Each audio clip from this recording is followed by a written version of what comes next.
From above, the Canadian Shield looks like empty rock, ancient, scarred, cold.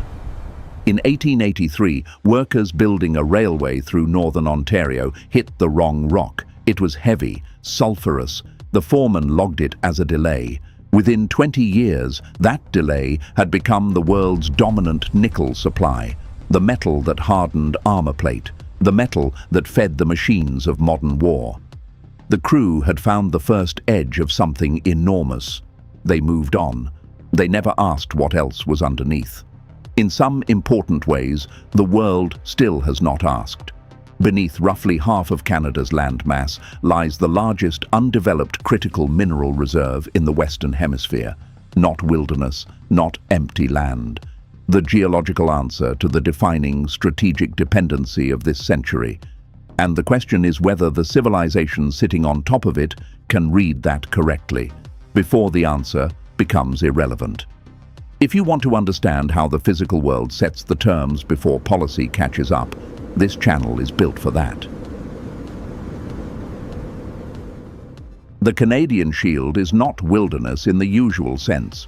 It is something older and more specific.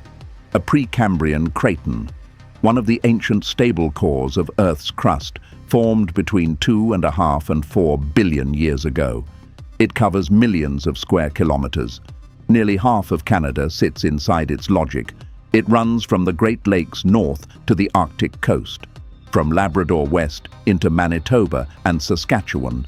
Thin soil, little commercial agriculture, no continuous settlement. Civilization came to the edges of the shield and went around it. The great settlement of North America happened to the south, to the west, where soils were deeper and seasons were longer. The shield was the obstacle, the terrain you crossed to reach somewhere else, so it was bypassed. For 10,000 years, this landscape was defined by what it could not do. Then, 1883 happened. The Canadian Pacific Railway was being driven across the continent. The shield was simply rock to punch through. When workers near Sudbury exposed sulfide-laced material carrying nickel and copper, the discovery was almost accidental, logged as a delay, surveyed within a decade. Within 2 decades, Sudbury was becoming one of the world's dominant nickel districts. The metal hardened steel for warships, artillery, and the machinery of the industrial age. The shield had announced itself. Partially. The world filed it as a mining region and moved on. What nobody understood yet was the full scale of what had been found. The Sudbury Basin was not an anomaly. It was a doorway.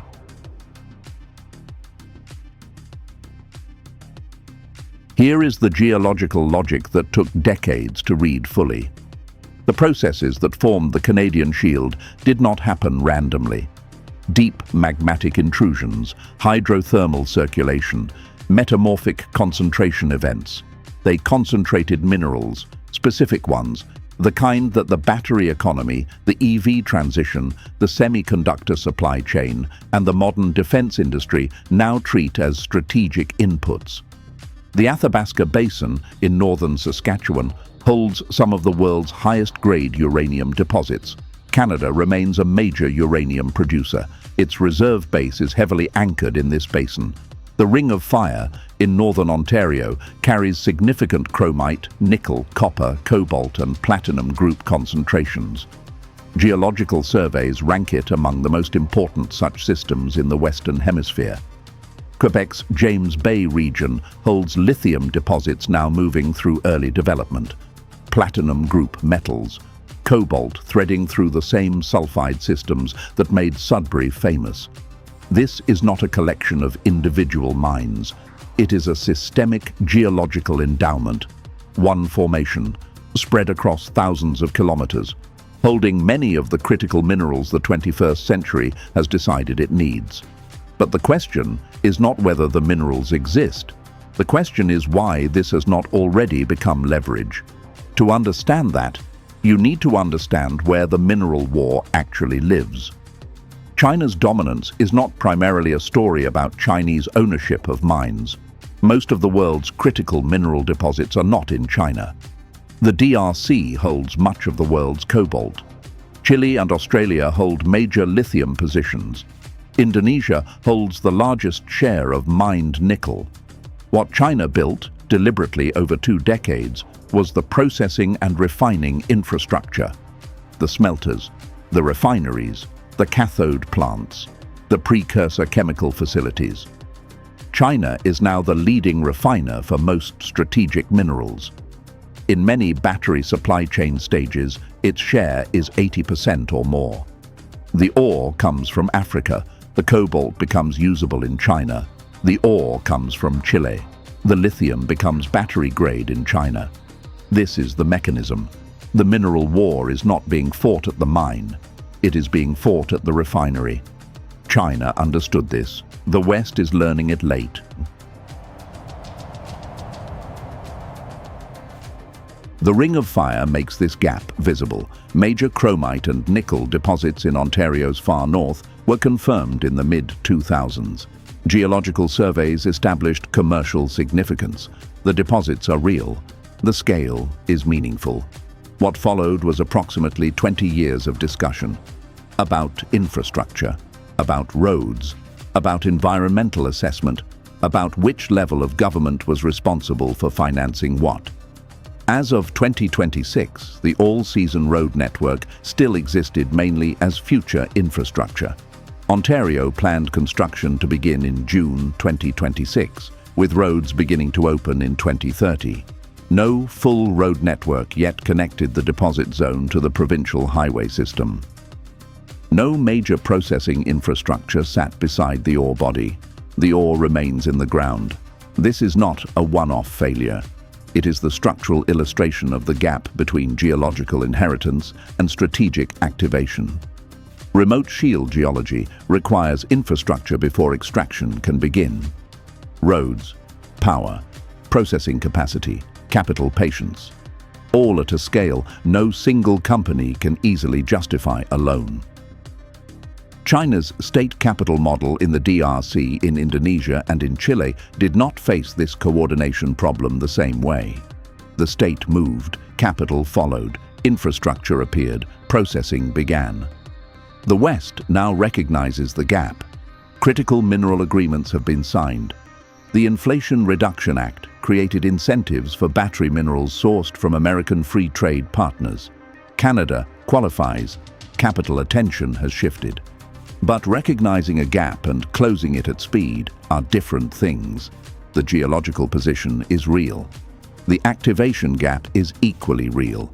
Resource history is full of cases where position and activation did not arrive together.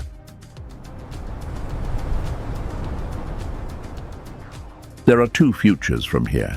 In the first, Western financing moves at the speed the mineral demand curve requires. Processing infrastructure is built inside the Western supply chain. Canada becomes what the Athabasca Basin already is for uranium, a foundational resource position the West quietly depends on. The shield's leverage becomes real.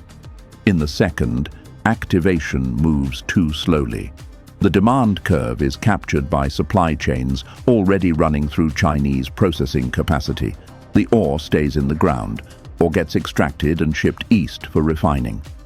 Geological position without downstream infrastructure is not leverage, it is just rock. Venezuela holds the world's largest proven oil reserves, ultra-heavy crude in the Orinoco Belt, and it cannot effectively monetize them. The infrastructure required to upgrade that crude collapsed when external capital withdrew.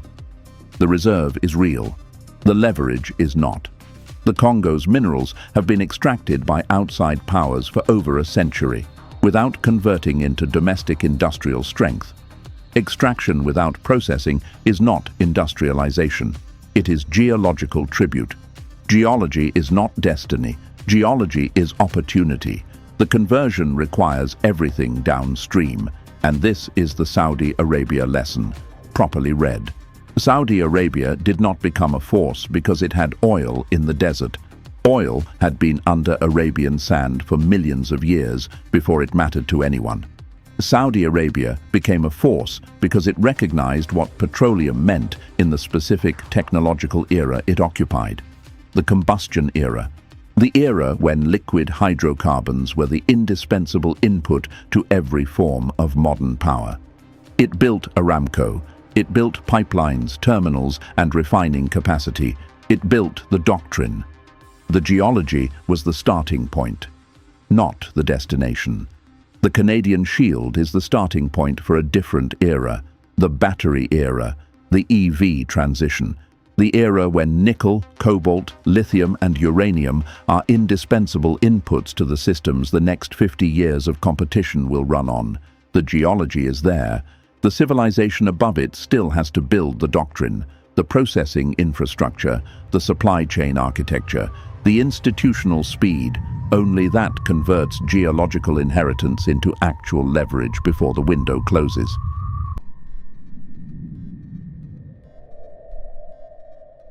In 1883, workers blasted through Ontario rock looking for a route. They found something else.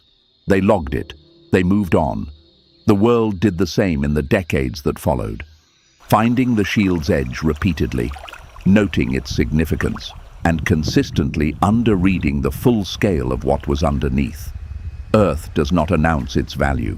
It waits, and the pattern is always the same. The rock does not change. The ore does not move. What changes is the era, the specific technological moment that determines which materials matter, which formations become leverage, and which civilizations read the ground correctly. Saudi Arabia read its geology correctly for the combustion era. China read its processing opportunity correctly for the transition era. The Canadian Shield is waiting to find out whether the civilization that owns it will read it correctly for the era that is actually here. The most expensive mistake in strategic history is not misreading the enemy, it is misreading the ground beneath your feet. If this changed how you read the map, subscribe. Earth and Empire covers what the ground underneath power actually looks like.